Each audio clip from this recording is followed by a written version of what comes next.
नमस्कार दोस्तों, IAS PCS zone में आप सबों का फिर से एक बार बहुत बहुत स्वागत है। दोस्तों आज जो है हम लोग यूपी पीसीएस प्रारंभिक परीक्षा 2024 एवं यूपी पीसीएस आरओ एआरओ परीक्षा के लिए हम लोग दृष्टि आईएएस का 15वें टेस्ट को कंप्लीट करेंगे। ठीक है, तो चलिए हम लोग बिना देरी के वीडियो को शुरू करते हैं। वीडियो पसंद आएगा तो वीडियो को लाइक कर दीजिएगा। चैनल पर पहली बार आएँ तो चैनल को जरूर सब्सक्राइब कर दीजिएगा, क्योंकि यूपी पीसीएस से संबंधित बहुत सारे वीडियो यहाँ पे आपको देखने को मिलता रहेगा। यदि आपको इसका पीडीएफ प्राप्त करना है तो हमारे टेलीग्राम ग्रुप से जुड़ जाइएगा, वहाँ पे मैं इसका पीडीएफ भी शेयर कर दिया करता हूँ। ठीक है, तो चलिए वीडियो को शुरू करते हैं। आज का पहला प्रश्न है, भारतीय संविधान का निम्नलिखित में से कौन सा अनुच्छेद सामाजिक और शैक्षणिक रूप से पिछड़े वर्गों से संबंधित है? तो इसका जो करेक्ट आंसर हो जाएगा दोस्तों, ये हो जाएगा ऑप्शन डी, अनुच्छेद 342 ए। ठीक है, देखो यदि मैं बात करूँ अनुच्छेद 340 का, तो अनुच्छेद 340 में है पिछड़े वर्गों की दिशाओं के अन्वेषण के लिए आयोग की नियुक्ति का प्रावधान। ठीक है, यदि मैं बात करूँ 341 का, तो उसमें जो है अनुसूचित जाति की बात किया गया है, और अनुच्छेद 342 का यदि बात करेंगे तो अनुसूचित जनजाति का उसमें बात किया गया है। ठीक है, अनुसूचित जाति यानी कि एसटी अनुच्छेद 341, एसटी यानी कि एससी यानी कि अनुच्छेद 341 और एसटी 342 में। ठीक है, याद रखेंगे, एससी के लिए 341 और एसटी के लिए 342। ओके, चलिए बढ़ते हैं नेक्स्ट प्रश्न को। नेक्स्ट प्रश्न है, मूल अधिकारों के संदर्भ में निम्नलिखित में से कौन सा या से जो है कथन यहाँ पे सही दिया गया है? ठीक है, तो देखिए पहला देख लेते हैं कि वे देश विधि सम्मत शासन स्थापित करने में सहायता करते हैं।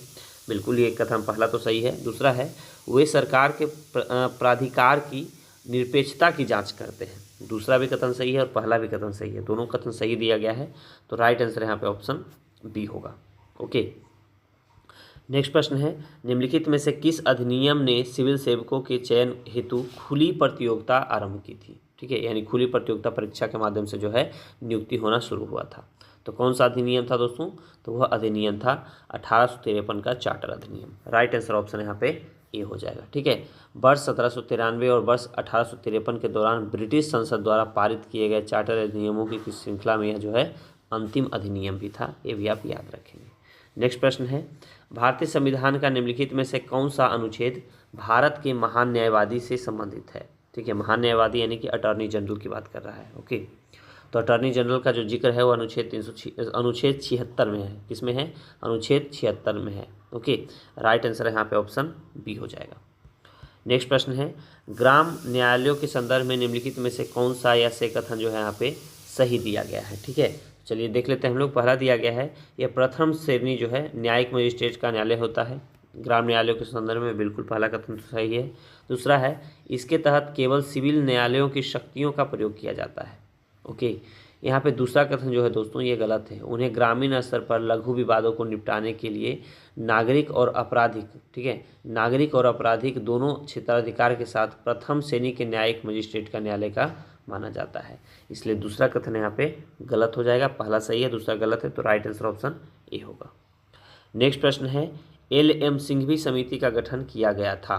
ठीक है, एल.एम. सिंघवी समिति का गठन जो है किया गया था दोस्तों, तो इसका गठन किया गया था 1986 में। कब किया गया था? 1986 में। राइट आंसर ऑप्शन ए होगा।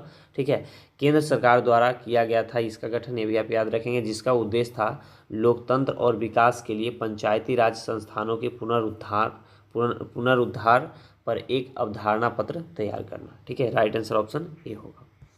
नेक्स्ट प्रश्न है हमारा, निम्नलिखित में से कौन सी भाषा भारतीय संविधान की 8वीं अनुसूची में शामिल नहीं है?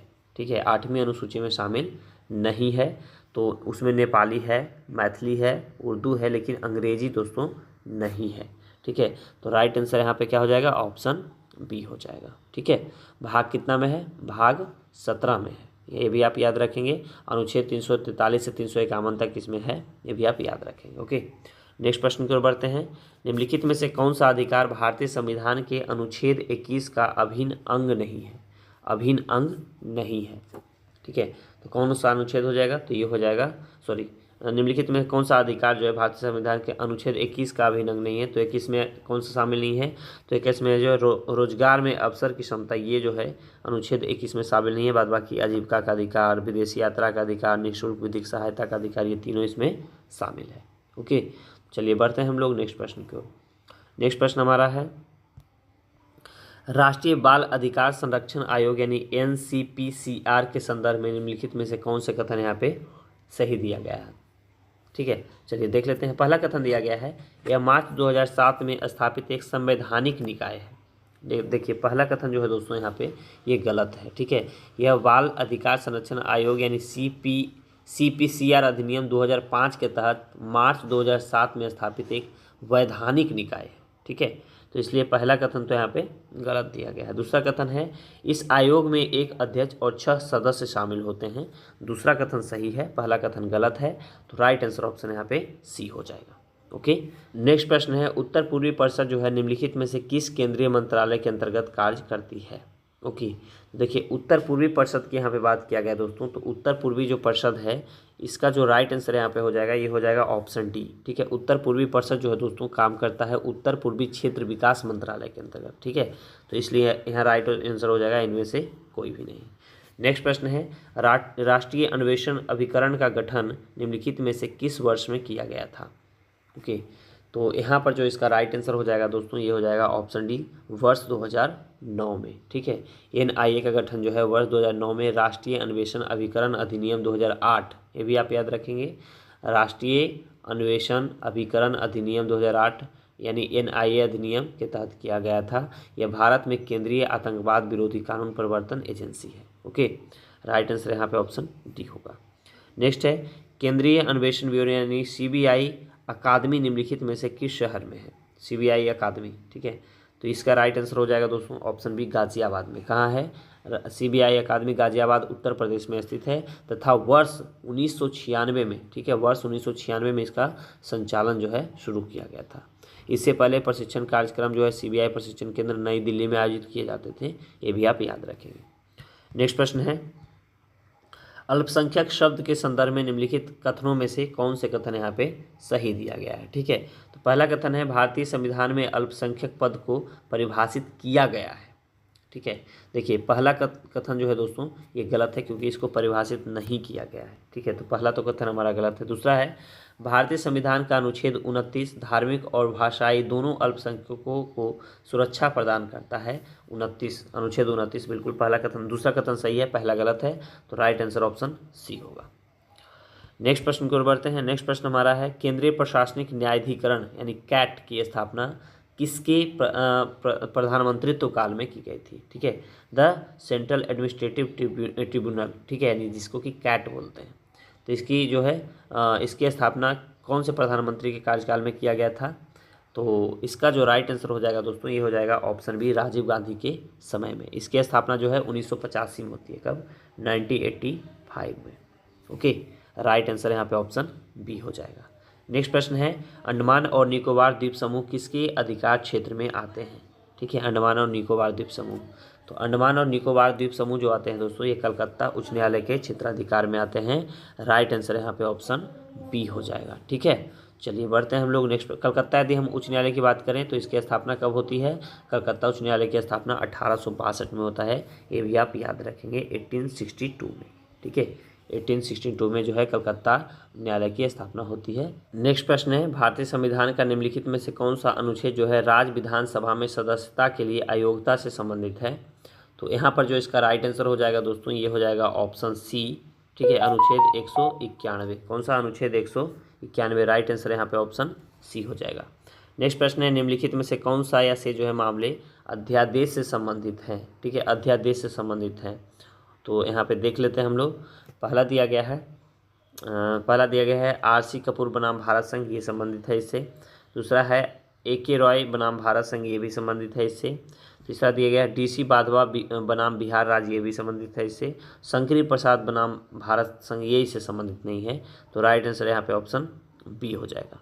ठीक है, नेक्स्ट प्रश्न की ओर बढ़ते हैं। लोक लेखा समिति के संबंध में निम्नलिखित में से कौन सा कथन यहाँ पे सही नहीं है। ठीक है, लोक लेखा समिति के संदर्भ में, तो इसका जो राइट आंसर हो जाएगा दोस्तों ये हो जाएगा, इसके अध्यक्ष लोकसभा अध्यक्ष होते हैं, ये गलत दिया गया है। ठीक है, यहाँ पे जो है ये गलत दिया गया है। समिति के अध्यक्ष की नियुक्ति जो है दोस्तों ये लोकसभा अध्यक्ष के द्वारा की जाती है, इसलिए यहाँ पे राइट आंसर क्या हो जाएगा, ऑप्शन बी। नेक्स्ट प्रश्न है, भारतीय संविधान की प्रस्तावना में निम्नलिखित में से किसका उल्लेख है। ठीक है, तो यहाँ पे देखेंगे सामाजिक, आर्थिक और राजनीतिक न्याय की बात की गई है। ठीक है, तो अभिव्यक्ति की स्वतंत्रता, अवसर की क्षमता, ओके, तो यहाँ पर ध्यान देंगे दोस्तों, तो इसमें जो है ना आर्थिक न्याय की बात किया गया है, अभिव्यक्ति की स्वतंत्रता का भी बात किया गया है और अवसर की क्षमता का भी बात किया गया है। तो यहाँ पे इसका राइट आंसर ऑप्शन डी हो जाएगा। ठीक है, नेक्स्ट प्रश्न है, भारतीय संविधान का अनुच्छेद 2 संसद को अधिकार देता है, संसद को जो है अधिकार देता है। ठीक है, तो क्या चीज़ का अधिकार देगा, तो ये देगा नए राज्यों की स्थापना का। राइट आंसर ऑप्शन यहाँ पे बी हो जाएगा। नेक्स्ट प्रश्न है, निम्नलिखित में से किसने कोशिका की खोज की थी, कोशिकाओं की खोज किसने की थी दोस्तों, तो बहुत ही सिंपल प्रश्न है, इसका राइट आंसर हो जाएगा रॉबर्ट हुक। रॉबर्ट हुक ने जो है कोशिका की खोज की थी। नेक्स्ट प्रश्न है, सूची 1 को सूची 2 से आपको मिलान करना है। एक तरफ जो है मानवीय बीमारियां दिया गया है, दूसरी तरफ जो है कारक जीव दिए गए हैं। ठीक है, चलिए हम लोग देख लेते हैं। पहले यदि मैं बात करूं एथलीट फूड का, तो एथलीट फूड जो है कारक क्या है, इसका कौन सा है, तो यह है टीनिया पेडिस। क्या है, टीनिया पेडिस। राइट यहाँ पे हो जाएगा, ए का तो 2 हो जाएगा। दाद का यदि हम बात करेंगे तो दाद हो जाएगा ट्राइकोफाइटन। ठीक है, ट्राइकोफाइटन हो जाएगा। फिर मैं बात करूं अस्थमा का, तो अस्थमा जो है एस्परगिलस जो है फ्यूमिगेटस हो जाएगा। ठीक है, और मेनिजाइटिस की यदि बात करें तो ये हो जाएगा क्रिप्टोकोकस और न्यूरोफार्मानस। तो यहाँ पे इस प्रकार राइट आंसर जो हो जाएगा दोस्तों, ये हो जाएगा ऑप्शन सी। नेक्स्ट प्रश्न है, निम्नलिखित में से कौन सा जो है परागण प्रक्रिया परागण माध्यम सुमेलित नहीं है। ठीक है, चलिए पहले देख लेते हैं। एनिमोफिलस जो है ये तो हो जाएगा वायु द्वारा परागण, पहला तो सही दिया गया है। दूसरा है मैलाकोफिलस, इसका जो है कीट द्वारा परागण, ये गलत है। ठीक है, मैलाकोफिलस जो है इसका हो जाएगा सीपीओ द्वारा परागण। तो हमारा यहाँ पे राइट आंसर ऑप्शन बी हो जाएगा, क्योंकि गलत दिया गया है। ठीक है, नेक्स्ट प्रश्न है, निम्नलिखित में से किसे मास्टर ग्रंथि कहा जाता है। मास्टर ग्रंथि यानी कि पिट्यूटरी ग्लैंड्स कहा जाता है, मास्टर ग्लैंड कहा जाता है। ओके, तो ये कहा जाता है किसको, पिट्यूटरी ग्लैंड को, यानी कि पिट्यूटरी ग्रंथि को। राइट आंसर यहाँ पे ऑप्शन ए हो जाएगा। नेक्स्ट प्रश्न है, निम्नलिखित में से कौन सी एग्लूटिनेशन की प्रक्रिया है। ओके, तो एग्लूटिनेशन की प्रक्रिया क्या है, एंटीजन और एंटीबॉडी का एक साथ चिपकना, यानी राइट आंसर यहाँ पे ऑप्शन सी हो जाएगा। नेक्स्ट प्रश्न है, सूची 1 को सूची 2 से सुमेलित करना है। एक तरफ जो है पौधे के रोग दिया गया है, दूसरे जो है कारक रोगाणु दिया गया है। ठीक है, तो चलिए देख लेते हैं हम लोग।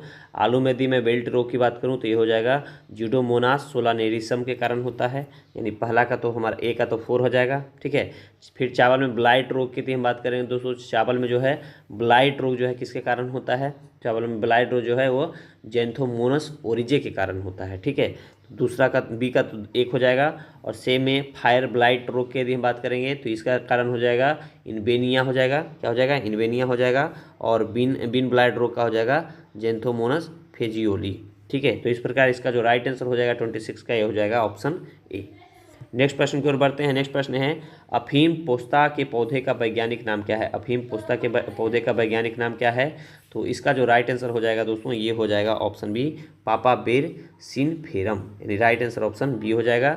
नेक्स्ट है, ठगी का दमन किसके शासनकाल में हुआ था। ठगी का दमन, ठीक है, बहुत इंपॉर्टेंट प्रश्न है। तो इसका जो राइट आंसर हो जाएगा दोस्तों, ये हो जाएगा option A lord William Bentinck के समय में। राइट आंसर ऑप्शन ए हो जाएगा। ठीक है, उसके बाद नेक्स्ट प्रश्न है 29, निम्नलिखित में से किसने मद्रास प्रेसिडेंसी में स्वदेशी आंदोलन का नेतृत्व किया था। ठीक है, स्वदेशी आंदोलन का नेतृत्व किसने किया था, तो ये किया था चिदम्बरम पिल्लई। कौन के थे, चिदम्बरम पिल्लई। ओके, स्वदेशी आंदोलन कब होता है, 1905 में। ओके, नेक्स्ट प्रश्न की ओर बढ़ते हैं। निम्नलिखित में से किसने महाट सत्याग्रह का नेतृत्व किया था। तो इसका जो राइट आंसर हो जाएगा दोस्तों, ये हो जाएगा option C doctor Bhimrao Ambedkar ने। नेक्स्ट है, भारतीय राष्ट्रीय कांग्रेस के प्रथम गैर भारतीय अध्यक्ष कौन थे, प्रथम गैर भारतीय अध्यक्ष। ओके, तो इसका जो राइट आंसर हो जाएगा दोस्तों, ये हो जाएगा ऑप्शन डी जॉर्ज यूले। कौन थे, जॉर्ज यूले। इनका कार्यकाल कब था, 1888 में। ठीक है, 1888 में, याद रखेंगे। नेक्स्ट प्रश्न है, नेक्स्ट प्रश्न की ओर बढ़ते हैं। भारतीय राष्ट्रीय कांग्रेस यानी आईएनसी के संदर्भ में निम्नलिखित में से कौन से कथन यहाँ पे सही दिया गया है। ओके, तो पहला कथन दिया गया है, एकमात्र सत्र जब महात्मा गांधी ने भारतीय राष्ट्रीय कांग्रेस के अधिवेशन की अध्यक्षता की वह बेलगांव में आयोजित किया गया था। बिल्कुल पहला कथन तो एकदम सही है। ठीक है, 1924 में हुआ था। हाँ, 1924 में। फिर है सरोजिनी नायडू भारतीय राष्ट्रीय कांग्रेस की अध्यक्ष बनने वाली पहली भारतीय महिला थी। ये भी कथन सही है। ओके, ये भी कथन क्या है, ये भी कथन सही है। तो राइट, दोनों कथन यहाँ पे सही है। और ये जो अधिवेशन हुआ था, ये हुआ था कानपुर में हुआ था। ठीक है, 1925 ईस्वी में, 1925 के कानपुर अधिवेशन में जो है उसकी अध्यक्षता सरोजिनी नायडू ने किया था। और यह जो है भारत की प्रथम महिला थी, ये भी आप याद रखिएगा। ठीक है, तो दोनों के दोनों कथन सही है, तो राइट आंसर ऑप्शन यहाँ पे सी हो जाएगा। नेक्स्ट प्रश्न है, निम्नलिखित में से किसे प्रथम व्यक्तिगत सत्याग्रही के रूप में नामांकित किया गया था? ठीक है, प्रथम सत्याग्रही, तो प्रथम सत्याग्रही कौन थे दोस्तों? तो ये थे विनोबा भावे। राइट आंसर यहाँ पे ऑप्शन बी हो जाएगा। नेक्स्ट प्रश्न की ओर बढ़ते हैं। नेक्स्ट प्रश्न हमारा है, निम्नलिखित संधियों पर विचार कीजिए और उन्हें आरंभ से अंतिम तक की कालानुक्रमिक क्रम में व्यवस्थित कीजिए। ओके, 34 का, तो चलिए देख लेते हैं हम लोग। यदि मैं बात करूं दोस्तों मद्रास की संधि का, तो मद्रास की संधि जो है 1769 में होता है। कब होता है? 1769 में, 1769 में, ठीक है, 1769 में। यदि मैं बात करूं सलवाई की संधि के, तो सलवाई की संधि कब होता है? ये होता है 1782 में, ये होता है 82 में, 1782 में। एक्सला शैपल की संधि की बात करूं यदि मैं, तो एक्सला शैपल की संधि 1748 में होता है, 1748 में होता है, ठीक है। और उसके बाद बेसिन की संधि की यदि मैं बात करूं दोस्तों, तो बेसिन का संधि जो है 1802 में होता है, 1802 में होता है, ठीक है। तो इस क्रम में आप यहाँ पे व्यवस्थित कर सकते हैं, ठीक है। तो इसका जो राइट आंसर हो जाएगा ये हो जाएगा ऑप्शन बी। नेक्स्ट प्रश्न की ओर बढ़ते हैं। देव समाज की स्थापना की गई थी। देव समाज की स्थापना जो दोस्तों किसके द्वारा किया गया था? तो ये किया गया था शिव नारायण अग्निहोत्री के द्वारा। राइट आंसर ऑप्शन यहाँ पे सी हो जाएगा। नेक्स्ट प्रश्न की ओर बढ़ते हैं। दिसंबर 2023 में प्रधानमंत्री ने कितने वंदे भारत ट्रेनों का उद्घाटन किया? ओके, तो ये किया था 6 वंदे भारत का, ठीक है, दिसंबर 2023 में। तो ये यहाँ पे राइट आंसर ऑप्शन डी हो जाएगा। ओके, नेक्स्ट प्रश्न है, गदर पार्टी का मुख्यालय था। तो गदर पार्टी का मुख्यालय जो दोस्तों ये कहाँ था? तो इसका जो राइट आंसर हो जाएगा ये हो जाएगा ऑप्शन बी, सैन फ्रांसिस्को में, ठीक है, सैन फ्रांसिस्को में। इसका मुख्यालय कहाँ था? तो ये इसका गठन जो है कब हुआ था? 1913 में। इसे भी आप याद रखेंगे, 1913 में, ठीक है, लाला हरदयाल। नेक्स्ट प्रश्न की ओर बढ़ते हैं। जब भारत में आज़ादी प्राप्त हुई उस समय भारतीय राष्ट्रीय कांग्रेस के अध्यक्ष कौन थे? ओके, तो इसका राइट आंसर हो जाएगा दोस्तों ऑप्शन सी, जे.बी. कृपलानी। कौन थे? जे.बी. कृपलानी थे। नेक्स्ट प्रश्न है, सुभाष चंद्र बोस के बारे में निम्नलिखित में से कौन सा कथन यहाँ पे सही नहीं यानी कि गलत दिया गया है? ठीक है, तो देख लेते हैं। 1923 में उन्होंने अखिल भारतीय युवा कांग्रेस का अध्यक्ष चुना गया, बिल्कुल पहला सही है। दूसरा है 1919 में बोस को भारतीय सिविल सेवा यानी ICS परीक्षा में चुना गया था, ये भी सही है। 1930 में वे कलकत्ता के मेयर चुने गए थे, ये भी कथन सही है। उन्होंने 1931 में गांधी इरविन समझौते का समर्थन किया था। देखिए ये कथन जो है दोस्तों ये गलत हो जाएगा, ठीक है। उन्होंने जो है वर्ष 1930 में नमक सत्याग्रह में सक्रिय रूप से भाग लिया तथा सविनय अवज्ञा आंदोलन के निलंबन के साथ साथ वर्ष 1931 में गांधी इरविन समझौते पर हस्ताक्षर करने का जोरदार विरोध किया था, ठीक है। यानी राइट आंसर यहाँ पे ऑप्शन डी हो जाएगा। नेक्स्ट प्रश्न की ओर बढ़ते हैं। नेक्स्ट प्रश्न है, विश्वविद्यालय अधिनियम पारित किया गया था। तो विश्वविद्यालय अधिनियम जो है दोस्तों वो कब पारित किया गया था? तो इसका राइट आंसर हो जाएगा 1904 ईस्वी में। कब पारित किया गया था? 1904 ईस्वी में, ठीक है। वर्ष 1902 में जो है वायसराय लॉर्ड कर्जन के कार्यकाल के दौरान शिक्षा पर एक समिति की स्थापना की गई थी जिसे रैले आयोग कहा गया था, ठीक है। तो रैले आयोग की सिफारिशों के आधार पर वर्ष 1904 में विश्वविद्यालय अधिनियम पारित किया गया था, ये भी आप याद रखेंगे। नेक्स्ट प्रश्न की ओर बढ़ते हैं। पदार्थ के संबंध में निम्नलिखित कथनों में से कौन सा कथन यहाँ पे सही नहीं है यानी कि गलत कथन है? तो गलत कथन जो है इसमें दोस्तों ये है ऑप्शन डी, दबाव बदलने से किसी पदार्थ की अवस्था नहीं बदली जा सकती है, जो कि कथन गलत दिया गया है। ओके, नेक्स्ट प्रश्न की ओर बढ़ते हैं। निम्नलिखित में से कौन सा एक उपधातु के रूप में वर्गीकृत नहीं है? ओके, तो इसका जो राइट आंसर हो जाएगा दोस्तों ये हो जाएगा option A, lithium. Right answer option A हो जाएगा। नेक्स्ट है 43, इसका जो देख लेंगे, द्रव्यमान संरक्षण का नियम प्रतिपादित किया गया था। तो द्रव्यमान संरक्षण का नियम जो है किसके द्वारा दिया गया था? तो ये दिया गया था एंटोनी लेवोजियर के द्वारा। राइट आंसर यहाँ पे ऑप्शन सी हो जाएगा। नेक्स्ट प्रश्न है, परमाणु की संरचना के संदर्भ में निम्नलिखित कथनों में से कौन सा कथन यहाँ पे सही दिया गया है? ठीक है, तो पहला दिया गया है, समान परमाणु संख्या लेकिन भिन्न परमाणु द्रव्यमान संख्या वाले परमाणु जो है संभारिक कहलाते हैं, ठीक है। देखिए यहाँ पे ये कथन गलत हो जाएगा, ठीक है ना, क्योंकि संभारिक समान द्रव्यमान संख्या लेकिन भिन्न परमाणु संख्या वाले परमाणु होते हैं, इसलिए पहला कथन तो हमारा यहाँ पे गलत है। दूसरा है, समस्थानिक समान द्रव्यमान संख्या लेकिन भिन्न परमाणु संख्या वाले परमाणु होते हैं। दूसरा भी कथन यहाँ पे जो है दोस्तों ये भी कथन गलत दिया गया है, ठीक है। दूसरा भी कथन क्या है? दूसरा भी कथन गलत है, क्योंकि समान परमाणु संख्या लेकिन भिन्न परमाणु द्रव्यमान संख्या वाले परमाणु को समस्थानिक रूप में जाना जाता है, इसलिए दूसरा भी कथन क्या है? गलत है। तो दोनों के दोनों गलत हैं, तो राइट आंसर यहाँ पे ऑप्शन सी हो जाएगा। नेक्स्ट प्रश्न है, निम्नलिखित में से कौन सा क्षारीय यौगिक नहीं है? क्षारीय यौगिक, ठीक है। तो क्षारीय यौगिक जो है यदि मैं बात करूँ तो यहाँ पे हो जाएगा कौन, ये हो जाएगा इसका हो जाएगा हाइड्रोजन ब्रोमाइड हो जाएगा, ठीक है। राइट आंसर ऑप्शन यहाँ पे बी हो जाएगा, ठीक है। नेक्स्ट प्रश्न की ओर बढ़ते हैं। गैल्वेनीकरण या यशदल लेपन, यशद लेपन जो है लोहे को निम्नलिखित में से किस तत्व की पतली परत से लेपन कर संक्षारण से बचाने की एक विधि है? तो इसका जो राइट आंसर हो जाएगा दोस्तों ये हो जाएगा जिंक। राइट आंसर यहाँ पे ऑप्शन सी हो जाएगा, ठीक है। नेक्स्ट प्रश्न है, केपलर का गति का नियम संबंधित है। तो केपलर के गति का नियम किससे संबंधित है?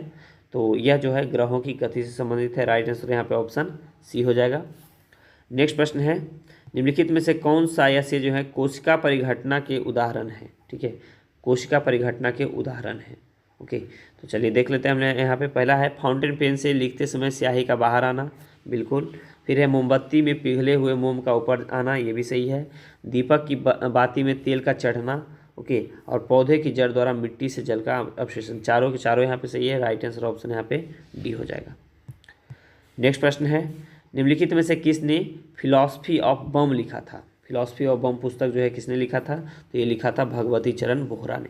राइट आंसर यहाँ पे ऑप्शन सी हो जाएगा।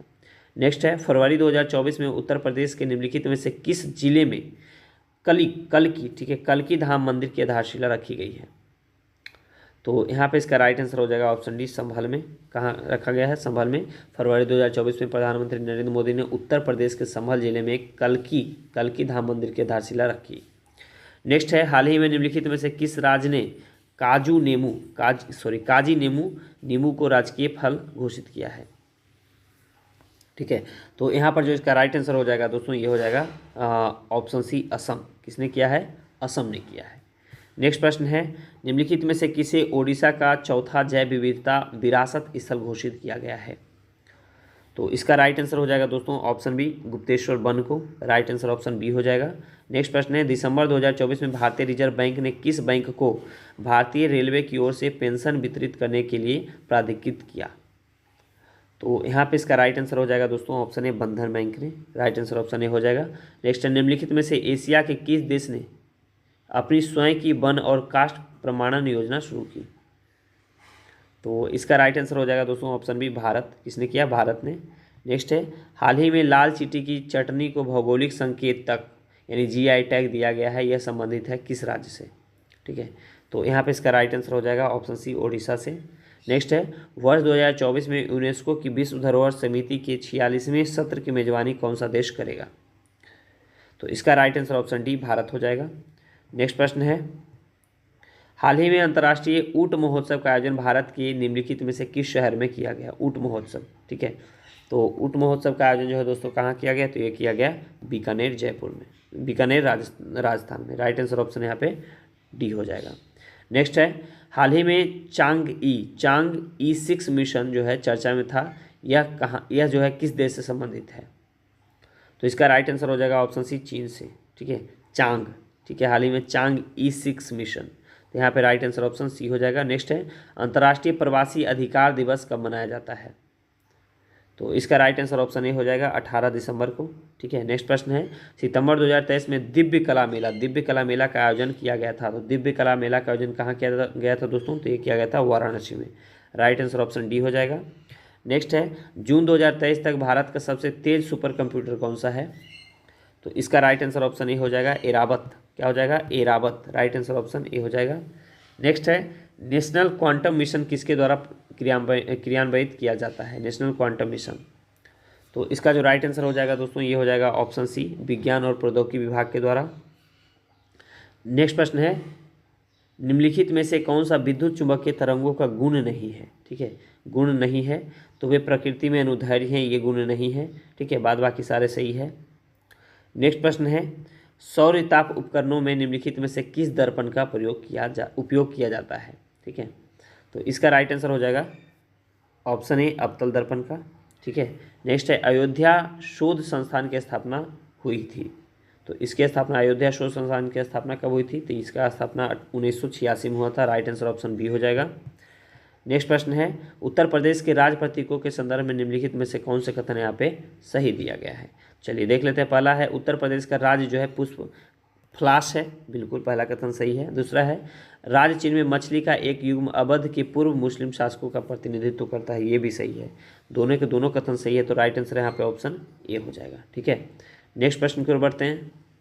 नेक्स्ट प्रश्न हमारा है, उत्तर प्रदेश में निम्नलिखित में से कौन सी प्राकृतिक झील है। ठीक है, उत्तर प्रदेश में तो प्राकृतिक झील कौन सी है दोस्तों, तो यह है चितौरा झील। कौन सा है, चितौरा झील है। राइट आंसर यहाँ पे ऑप्शन सी हो जाएगा। नेक्स्ट प्रश्न है, सूची 1 को सूची 2 से आपको सुमेलित करना है। एक तरफ जो है वन जीव अभ्यारण्य है, दूसरी तरफ जो है जिला दिया गया है। ओके, चलिए हम लोग यहाँ पे देख लेते हैं। तो यहाँ पर जो देखेंगे दोस्तों, सुहरा ताल अभ्यारण्य के यदि मैं बात करूँ तो सुहरा ताल जो अभ्यारण्य है दोस्तों कहाँ है, ये है बलिया में। ठीक है, फिर मैं बात करूँ लाह बहोसी अभ्यारण्य का, तो लाख बहोसी अभ्यारण्य कहाँ है, कन्नौज में है। ठीक है, फिर सुहागी बरवा अभ्यारण्य कहाँ है, तो सुहागी बरवा जो अभ्यारण्य है महाराजगंज में है। ओके, और महावीर स्वामी अभ्यारण्य ललितपुर में है। तो इस प्रकार जो राइट आंसर यहाँ पे हो जाएगा, ये हो जाएगा ऑप्शन बी। नेक्स्ट प्रश्न की ओर बढ़ते हैं। नेक्स्ट प्रश्न है, निम्नलिखित में से किसे चांदी और सोने की कढ़ाई के रूप में भी जाना जाता है। तो इसका जो राइट आंसर हो जाएगा दोस्तों, ये हो जाएगा ऑप्शन ए जरदोजी को। किसको, जरदोजी को। राइट आंसर ऑप्शन यहाँ पे ए हो जाएगा। ठीक है, नेक्स्ट प्रश्न है, नेक्स्ट प्रश्न की ओर बढ़ते हैं। नेक्स्ट प्रश्न है, उत्तर प्रदेश के निम्नलिखित में से किस जिले में सरधना महोत्सव का आयोजन किया जाता है। सरधना महोत्सव का, तो इसका आयोजन किया जाता है दोस्तों मेरठ में। ठीक है, नेक्स्ट प्रश्न है, उत्तर प्रदेश संस्कृति संस्थान की स्थापना हुई थी। ठीक है, तो इसकी स्थापना जो है दोस्तों कब हुई थी, तो इसकी स्थापना हुई थी 1976 में। ठीक है, इस वीडियो में हम लोग जो है दोस्तों 1 से लेकर के 71 तक के प्रश्न को सॉल्व किए हैं। अगले वीडियो में हम लोग जो है 72 से लेकर के 150 तक के प्रश्न को सॉल्व कर लेंगे। ओके, चलिए मिलते हैं हम लोग अगले वीडियो में। अपना ख्याल रखें, पढ़ाई करते रहें। जय हिंद।